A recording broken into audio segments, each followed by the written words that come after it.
Today I want to take time just to remind the Christian that we will not always feel like doing the will of God. Talking about feelings. Now this doesn't mean that I'm saying that we won't care about God's will or we won't want to do God's will. It just simply means that we're not always going to feel like doing God's will in our life. Because there'll be days when we get up and we'll be tired, whether it's from work or school, relationships, or just things in life that make us tired. How many times do you get up in the mornings and you're just exhausted? You're just tired. Sometimes we just don't feel like fighting another battle in our Christian life. And when I think of this, I think that there's probably a lot of Christians who have given up on God's will in their life because when they don't feel like doing God's will, they start to feel ashamed because of that. And whenever we feel that way, and we start to feel ashamed that we do feel that way, we think that it's just us and nobody ever feels that way, then the enemy begins to tell them, you know, that's not normal. You're not supposed to feel like that. And so the enemy begins to tell us, just quit and quit doing what you're supposed to be doing for the Lord. But the fact of the matter is that all Christians, somewhere along their way of serving God, they come upon a patch in their service to God that they just don't feel like moving forward anymore. So I want to explain something here. When you hit that patch in your Christian life, this is a very important time to stay close to God. When you feel like you can't go on anymore, when you feel tired, when you feel like you're in a rut, when you're in a funk, when you feel you just can't go on, this is a very important time to realize what you're going through and make sure that you stay in prayer, that you stay in the Word of God, and that you stay in church. Keep doing Bible studies, keep doing the things that you've been doing. Although you're not going to feel like doing those things, it's vital that we keep doing those things in our life. Because even though we will all go through these things at times, Satan will try to use it against you. And in fact, one of my favorite scriptures talking about the enemy is found in 1 Peter 5:8. 1 Peter 5:8, the first scripture says, to be sober and be vigilant, because your adversary, the devil, walks around like a roaring lion, seeking whom he may devour. So, when you think about that scripture, when you find yourself in a rut, when you find yourself in a place where you just don't feel like you can go on, or you just don't feel like you have the strength to face another battle, you don't feel like you can do the thing that God has asked you to do. When you find yourself in a rut, when you don't feel like going forward, just remember the enemy will try to use that at that time to try to completely pull you away from God. That scripture says he's like a roaring lion, and remember, a roaring lion sits in the brushes waiting to see who he can devour. When you think of that roaring lion, when we think of animals, the predator sitting in the brush, and he's watching the herd of animal, and he's zeroing in on the one that he knows that he can take down because maybe they're injured, maybe they're hurt, something's slowing them down. That's how Satan is with the Christian. He's sitting in the brushes and he's watching. And when we find ourselves in a rut, man, I'm just tired, I'm in a rut, I can't go forward, right now I'm just not feeling it, Satan sees that, and as he's watching, that's when he goes after the Christian, because he knows it's going to be a lot easier right now to pull that Christian down than when they're actually close to God. So whenever you are in a rut, you got to understand that it's okay to be in that rut. We all get in that rut, but we have to realize where we're at in our Christian life, and just keep in mind, Why are all these things starting to happen? Why is it as I'm feeling this way, it seems like everything's just coming at me? That's because the enemy knows when to try to pull you down and away from God. He's trying to completely devour you away from God's will. So, as you find yourself in a rut, in the funk, and whatever it is that you're going through, just remember, this is a perfect opportunity for the enemy to try to pull you out of God's will. Another thing to remember is that when you find yourself at this point, we have to do what James 4:7-8 tells us to do. Now remember, listen, I know if you're saved and born again and God has called you to do something, you know that you're supposed to be doing something for the Lord, but you're just finding yourself in a rut, you're down, you're tired, you're weak, you're weary, you just don't think you can go on. Even when you feel that way, you know that deep down in your heart and in your soul, there is nothing more that you would rather do than be pleasing to God. Even though that you're in this rut, even though that you feel this way, it's still in you not to give up on God. It's still in you to be pleasing to the Lord. You know that as tired, and you know that as much in a rut that you're in right now, you still know deep inside that the only thing that matters is God. With that said, and knowing that in our heart and in our soul, that's why when we find ourselves going through this patch in our Christian life, it's important to stay in the Word, to stay in prayer, and to stay in church. And it says right here in James 4:7-8, it says, "Therefore submit to God. Resist the devil, and he will flee from you. Draw close to God, and he will draw close to you." So whenever you're feeling this way, when you're feeling a rut, when you feel like you just can't go on, you're tired, you just don't, it just seems like God's not blessing you, that God's not with you. He is with you. But just remember, just stay close to God, because it will be a time in your life when the enemy will try to strike and pull you completely out of God's will. It's important to realize that just because you may not feel like following through on God's will, it doesn't mean that you don't care about God's will. Just because you may not feel like having to get up and do it, it doesn't mean that all of a sudden one day you woke up and you just don't care about the things of God. That's not what it means. It simply means that you're human. You know? It simply means that you're in the flesh. That's all it means. It does not mean that just because right now you're in a rut, you're feeling down, you're feeling weak, you're feeling weary, it does not mean, oh, you must not love God anymore. No, that's not what it means. And quit beating yourself up about it. It simply means that you're human, and we all go through it. That's all it means. It means that you're in the flesh.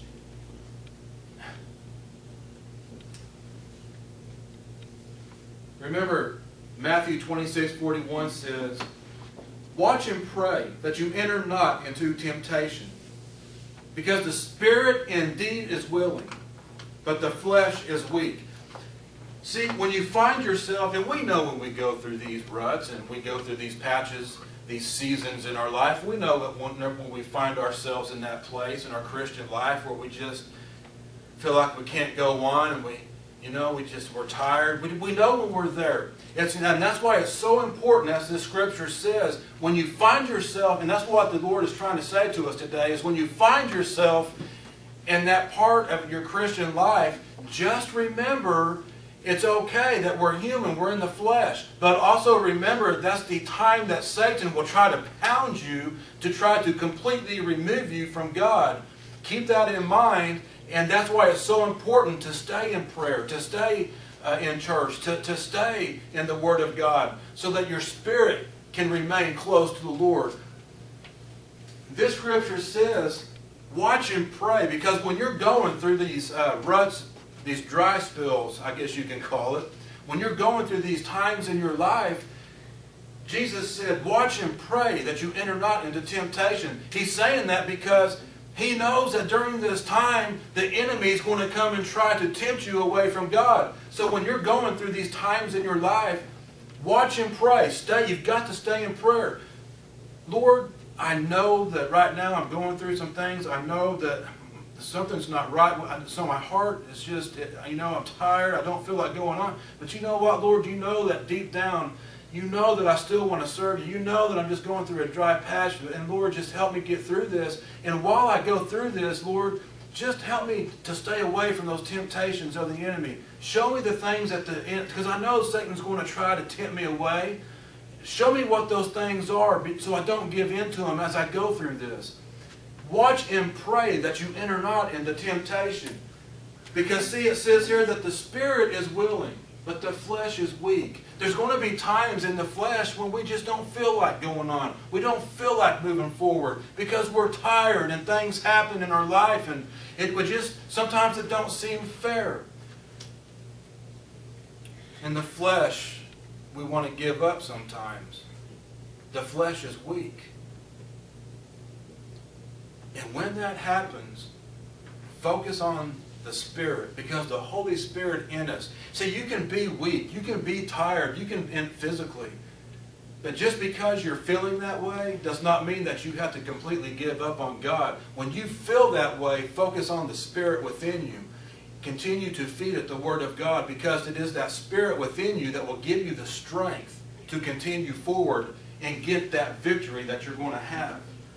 So, do not give in to temptation during this time. Do not think that you're the only person that's going through this, and because of that, you must be a horrible Christian. That's not at all true. All Christians go through it. Just remember that when you do go through it, don't give in to your past. Don't give in to temptation. Don't give in to the things of the world. Don't give in to the deceitfulness and the trickery of the enemy, because he knows that's a perfect opportunity to try to devour you. Don't give in to it. When I bring a sermon like this, I can already hear some of the so-called Christians, and when they hear, a sermon like this, that I can hear them say, well, you know what, I always feel like serving God. I always feel, I don't have a problem getting up and fighting my battles, and I would never give up, and I would never feel this way. I can hear Christians saying that already. But you know what? All I can say to them is, well, thank God that there's some perfect people in this world. Thank God that they're perfect. Because I'll tell you what, if you're honest with yourself and with others, the Christians who say, well, I would never feel that way, and I would never do that, and I would never, well, you know what? 99.99999% of the other Christians, we do feel this way sometimes. We do get in a rut. We do realize that we're not perfect. We do realize that we feel this way of, I can't go on, that I'm tired, that I'm weak. I just don't feel like moving forward right now. We find ourselves in this place.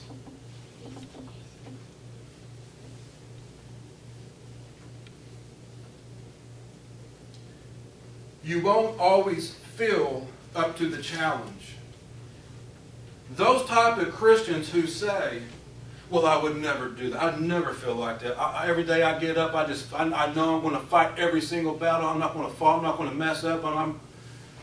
Christians who say that, they also say things like, well, I'm a perfect Christian and I have no sin in my life, and I just thank God that that He would make me so awesome and so great, and that people can look up to me. You know what? Let me tell you something. I want to show you what 1 John 1:8 and 1:10 says about that. Because, see, the Bible clearly says that we're all sinners and we all fall short of the glory of God. In 1 John 1:8, it says, if we have no sin, we deceive ourselves and the truth is not in us. And then the next one in verse 10 says, if we say that we have not sinned, we make Him a liar and His word is not in us. So whenever you hear Christians walking around and they're so perfect and they're so, they don't have any sin in their life and they're just great, and they never struggle. The Bible says they're a liar and the truth is not in them. And that's why when I hear Christians, you have Christians sitting in the pews with just as much sin as people who don't even go to church. And then the Christians, just because they do come to church and they sit there with their sin, they're willing to judge those people who don't go to church. Well, let's use homosexuality for an example. People in the church want to condemn them and talk about their sin. But yet they're sitting in the pews and they've got sin in their own life. They're hypocrites. Jesus said, you know what? Get the mote out of your own eye, get the beam out of your own eye, and then you can help your brother. So Christians who walk around and act like they're holier than thou and that they're perfect and they have no sin, the Bible says it's not true. Listen, when you go through these times in your life when you don't feel like you can go on, it's normal to feel that way. It's okay. Because you're in the flesh. You're human. You're not perfect. There's only one perfect man that walked this earth. His name was Jesus Christ, and He's the one that overcame it. When you come across this season in your life where maybe you begin to doubt, you begin to worry, have fear, maybe you feel inadequate, just remember, it's nothing more than Satan trying to make you think that God will not and cannot use you anymore. You have got to realize that it is not just you that feels this way.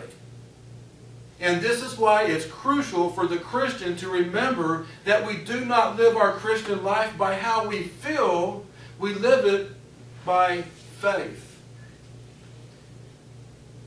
If we lived our Christian life based on how we feel, we would never get anything accomplished for God. Never. Because in the flesh we are weak, we are tired, and we are weary. But when we press forward with God and stay close to Him, the Spirit remains strong. When I think of this, I think of Paul and what Jesus said to him in 2 Corinthians 12:9. Remember, Paul went to Jesus 3 times and asked Jesus to remove this thorn that was in his flesh. He asked Him 3 times, and Jesus said to him, "My grace is sufficient for you, for my strength is made perfect in weakness." And then it goes on, and Paul said, "For when I am weak, then am I strong." See, we get to it. Sometimes in our life, we start feeling sorry for ourselves because of something that we have to face or something that we have to do. And we go to God, and instead of focusing on what we're supposed to do, we focus on the problem.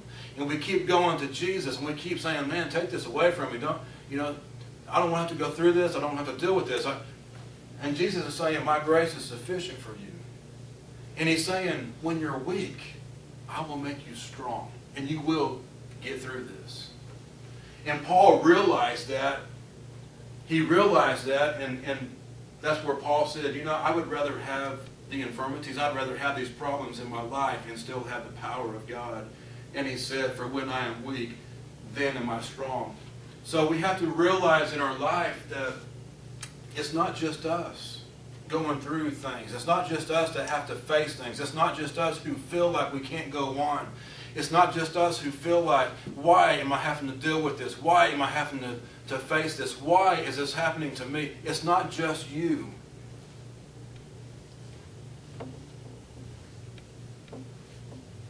This is why God said, without faith, it is impossible to please Him. We have to have faith to please God.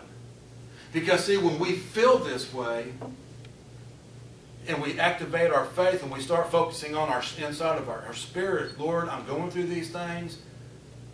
I'm just not feeling it right now. I'm just not, something's, I'm just in a rut right now. But you know what, Lord? I don't want to give up on you. I don't want to quit.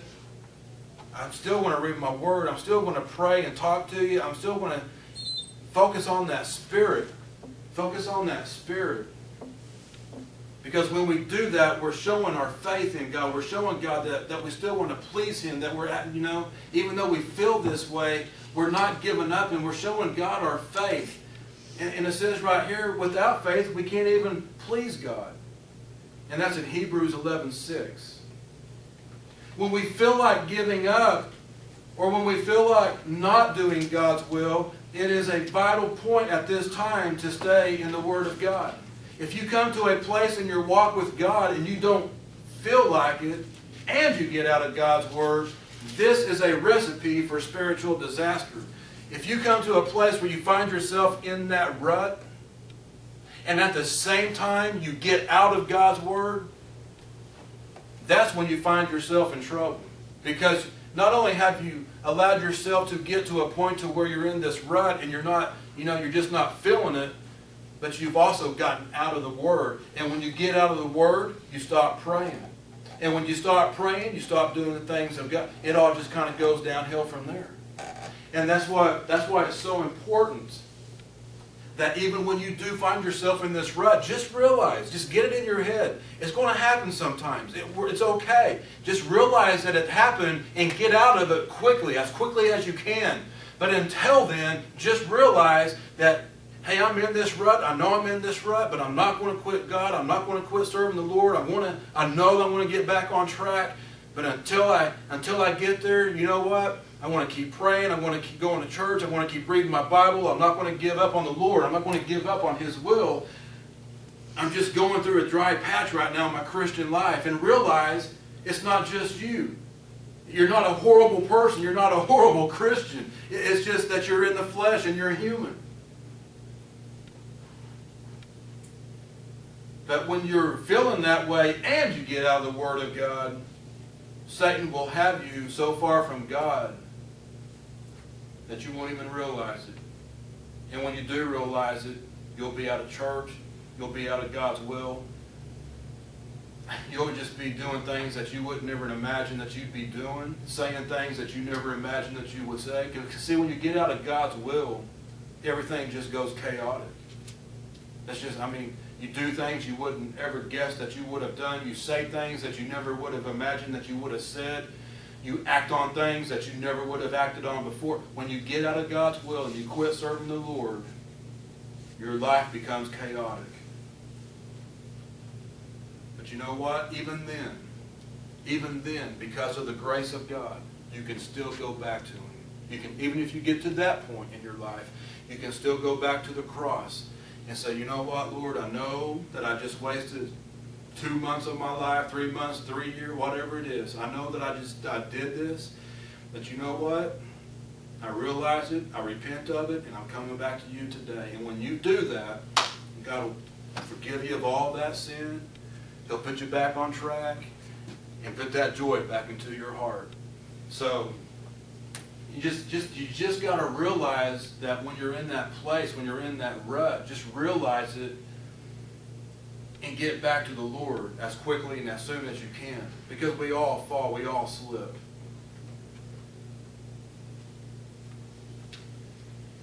When you get to a point to where you find yourself in this rut and you get out of God's Word, when that happens, what's sad is you actually don't care about the things of God. You will get to a point where you actually don't care about God's will in your life, where you actually don't care about going to church, and that's a place you don't want to be. Especially after you've tasted the goodness of God and you're still willing to go back. That's a horrible place to be.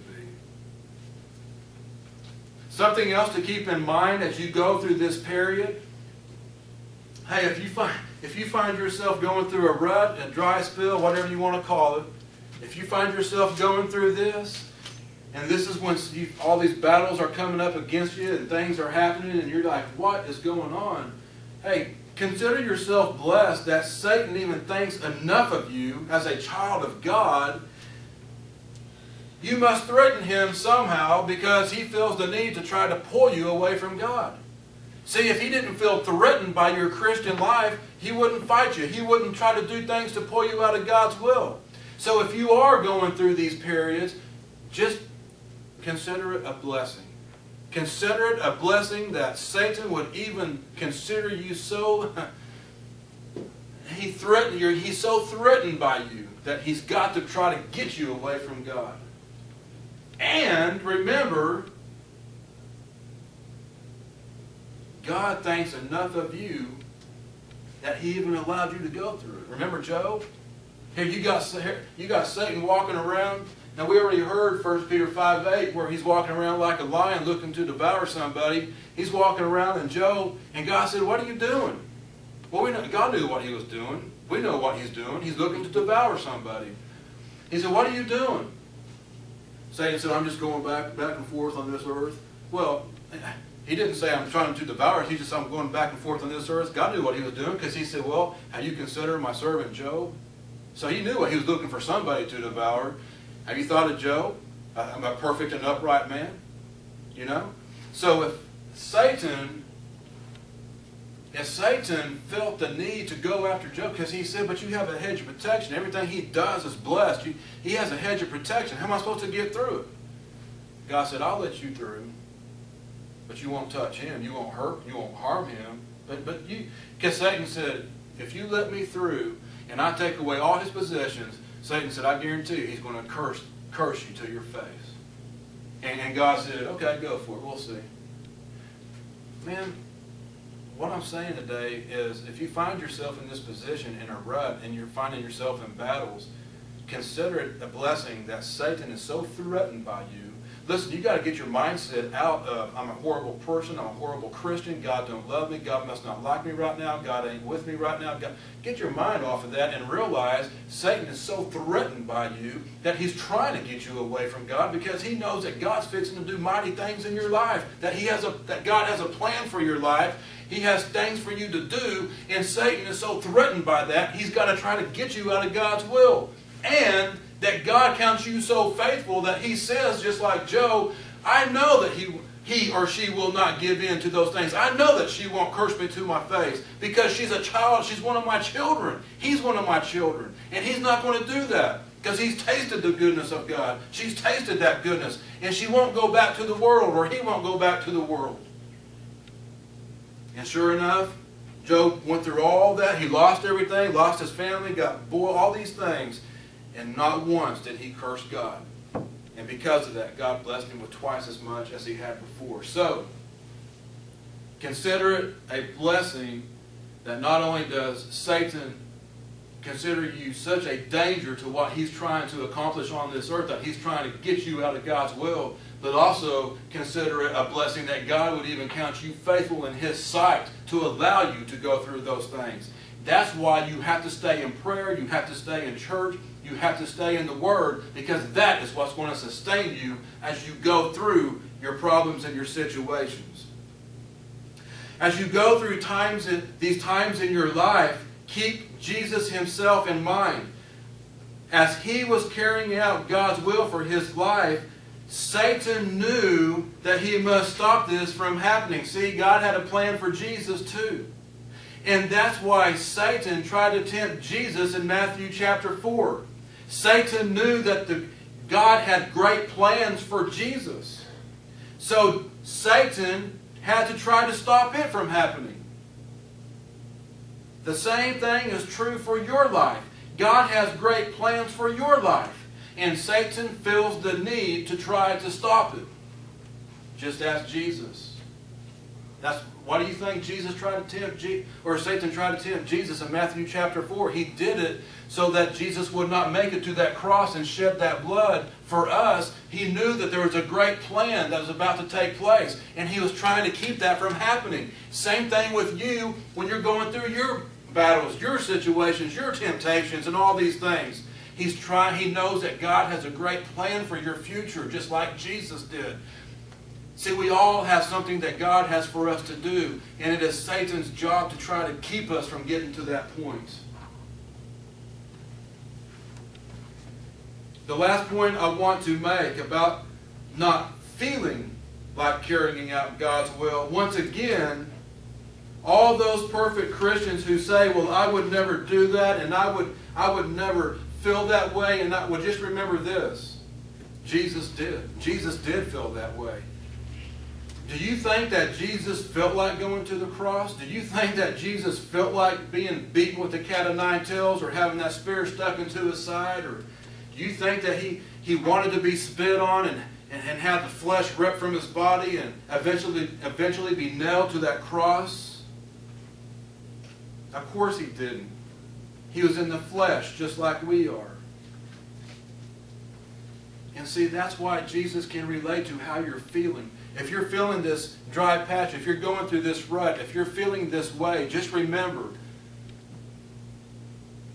Jesus felt that same feeling that you're feeling right now. And that's why Jesus can relate to you. So instead of feeling like, oh my gosh, I'm a horrible Christian, God cannot use me anymore, I just need to stop, I need to give up. Just remember, Jesus felt that same way. And that's why he can relate to how you feel. And that's why it's going to be okay. And that's why you don't have to worry. And that's why you don't have to feel defeated. And that's why you don't have to give up. Because Jesus himself felt the same way. And he overcame it. See, the scriptures tell us everything that we feel, everything that we go through, everything that we're tempted by, everything that we fight and battle, Jesus had to go through the exact same thing, and yet he had no sin. He never gave in. He had victory over all of those things. And that's why we too can have victory over everything that we face, every feeling that we feel. We can have victory over it. Not through ourselves, but through him. See in John 16:33, Jesus said, "These things I have spoken to you, that in me you may have peace. In the world you will have tribulation, but be of good cheer. I have overcome the world." Jesus overcame every negative feeling that we've ever felt, everything that we've ever battled. He has gone through it. He has overcame it. And Jesus is saying, you too can overcome it. You too can get through it through me. Not through yourself, but through me. I will give you the strength. I will give you the wisdom. I will give you the knowledge. I will give you the peace. I will give you the understanding. I will give you everything that you need to get through whatever it is that you're going through right now. The enemy is the one who tells you, give up. Now just stop. Just quit. God can't use you. You're a horrible person. You shouldn't feel that way. You shouldn't do those things. That's the enemy talking. That's the enemy talking. That's not God. That's not the Holy Spirit. That's not the God that we serve. That's the enemy of the world. Now, remember the prayer that Jesus prayed about the cup? On the way to the cross, Jesus prayed, "Father, if you are willing, remove this cup from me." So for those high, mighty Christians who have no sin in their life and think that they're just perfect, well, just remember, Jesus felt the same way that the rest of us feel. Because on the way to the cross, he stopped and he prayed, if there's any other way, remove this cup. What cup? He knew he was going to the cross. He knew he was going to be beaten, nailed, spit on, kicked, speared, all these things. He didn't want to have to face it. He was in the flesh. And he was saying, Lord, Father, if there's any other way for these sinners to have a way to eternal life, to have their sin forgiven, if there's any other way for them to make it to you without me having to face this, please let it happen. That's what he was praying. But, see, he was in the flesh, as we are saying and praying those things. But his spirit was saying, I will not give up. I will not stop, and I will not give in. Because he said, nevertheless, not my will, but thine be done. And that's what we have to do. That's what we must say. We have to say, you know what, Lord, I may not want to go through this. I may not want to have to face all these things. I may not want to feel this way. But you know what, Lord? It's not about me. It's about you. And if this is what you need me to do, then I'm going to do it. And God the Father gave him the strength to get through it. It doesn't always feel like that God will be with us. But you know what? That's normal too. Because, remember, Jesus was on the cross, and what did he say? He cried out and said, Father, why have you forsaken me? The Father has never forsook Jesus. He never forsook his Son. But it sure felt like it when he was hanging on that cross. And whenever you're going through things and it feels like, man, why isn't God blessing me? Why isn't God with me? Why isn't God seeing me through this? Why do I feel this way? He's with you. God has never given up on his Son Jesus when he hung on that cross, and God will never give up on you. You have got to realize that you're in a rut, that you're in a place, And it's okay. Just realize, hey, I'm in the flesh. I'm going through these things. But you know what? I still love my God. I'm not going to give up on my Lord. I'm going to stay in prayer. I'm going to stay in church. I'm going to stay in the Word. And I'm going to fulfill what God has called me to do. I'm just in a bad place right now. But that's okay. Because I realize it. I'm getting back up. I'm getting into the battle. I'm going to shake myself. I'm going to shake the dust off of me. And I'm going to get back into war.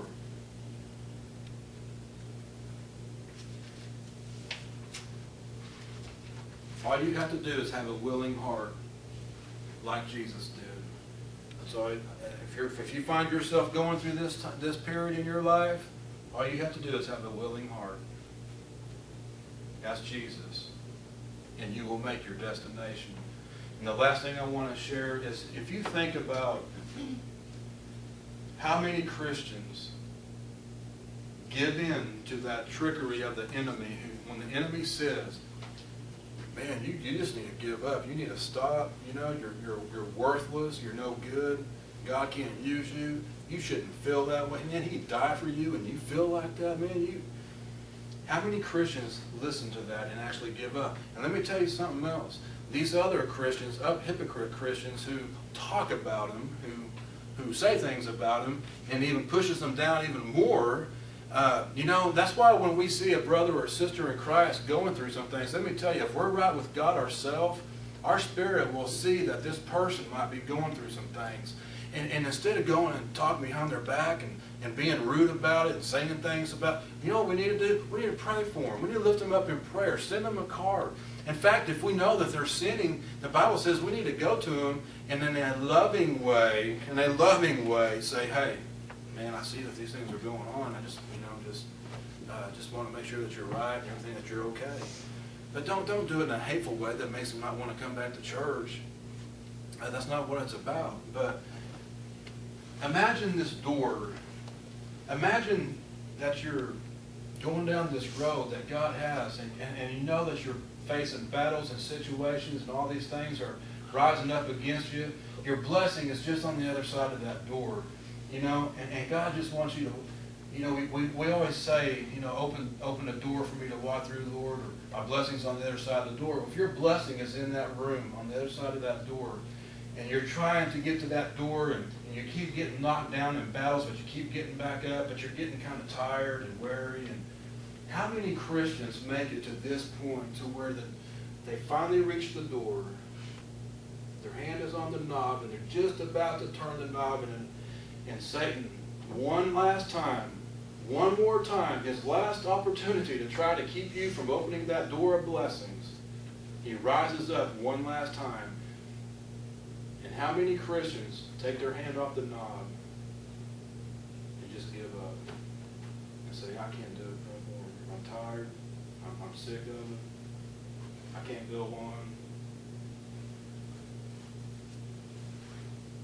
And they have no idea that that blessing was just right there. And they lost all their blood. They were fixing to walk through that door that God had for them. And let me tell you, the closer you get to that blessing, the closer you get to fulfill that destination that God has for you, the closer you get to that point in your Christian life, that is when the more battles will rise up against you, and you feel like, I can't go on anymore. I'm about to give up. I'm tired. I'm weary. Lord, where are you? The closer you get to that door being open, the more things will rise up against you, because Satan does not want you to go through that door. But that's where your blessing is at. And you're fixing to get it. If you're finding yourself in a rut, in a bad place, just remember that Satan counts you so fearful to him. So imagine that, Satan, the enemy, the devil. He is so scared of what you can do for God that he's got to try to get you not to walk through that door. Man, that's powerful stuff. So,